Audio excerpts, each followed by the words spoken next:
Taking your staff members to a convention is a pretty big thought process and a big expenditure for most small business owners. So let's talk about how you have to make sure that you're complying with all the rules if this is something you decide to offer. As we know, conventions come up all the time, and even offsite meetings or mini conventions. So many times it's worthwhile to take your employees to these because they come up with a lot of great new ideas. They're jazzed up and ready and energized to help you grow your business when they get back typically. And they've probably made some good connections to help be able to further your business and learn new things from other businesses just like yours. So how do you care for that? Are you responsible to pay for the expenses? What happens to their pay?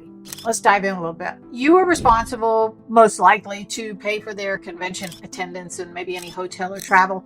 You don't have to, but most studio owners do want to do that if that's the particular situation where you'd like to ask an employee to attend. Now, if an employee wants to attend on their own dime, obviously you don't have any problems with that.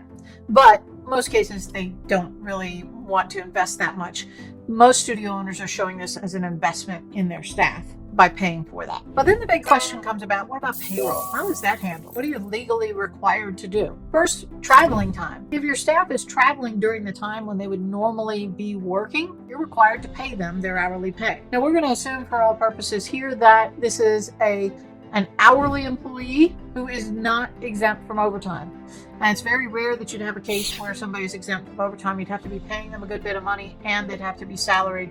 So we're going to leave that consideration out because it doesn't apply to most studios. So assuming they are paid for hourly work, even a part-time employee, you're going to have to pay for their hours. So let's take an assumption for a moment. Susie, studio worker, works from 3 to 7 p.m. Monday through Friday as a part-time employee.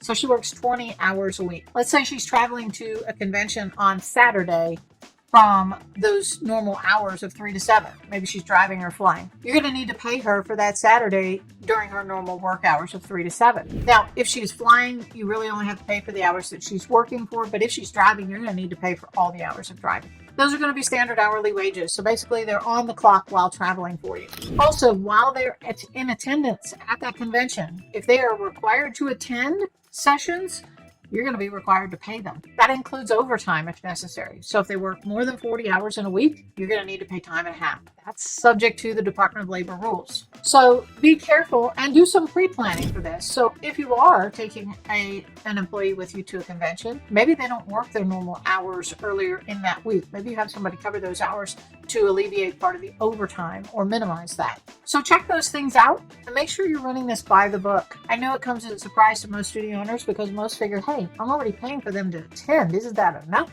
The Department of Labor says otherwise. So check those rules. If you have questions, we are actually going to be posting out a link for a travel policy that you can create, a template that you can use to create for your studio if you would like. So keep an eye out for that.